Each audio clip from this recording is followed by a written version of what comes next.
আপুনিও নেক লাভ কৰিব বিচাৰে নেকি? আপুনিও ইষ্টেমৰ কামত সহায় কৰিব বিচাৰে নেকি? যদি বিচাৰে তেন্তে আহক কচুৱাৰ ইষ্টেমা ফিল্ডলৈ। ভিডিঅ'টো শ্বেয়াৰ কৰি সমূহ ইছলাম ধৰ্মাৱলম্বী ৰাইজক নেক তথা ইষ্টেমাৰ কামত সহায় সহযোগ কৰিবলৈ জনাই দিয়ক। যদি আপুনিও ভাবিছে ইষ্টেমাৰ কামলৈ আহিব তেনেহ'লে পলম নকৰিব, কাৰণ 50% কাম কৰা হৈ গ'ল। মধ্য অসমৰ 9খন জিলাক সামৰি লৈ অনুষ্ঠিত হ'ব কচুৱাৰ এই বৃহৎ ইষ্টেমা।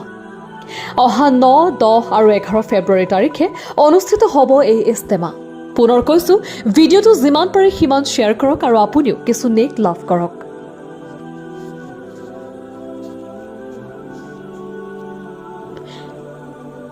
চাওক নীলবাগানৰ পৰা মুস্কান ব্লগৰ প্ৰতিবেদন।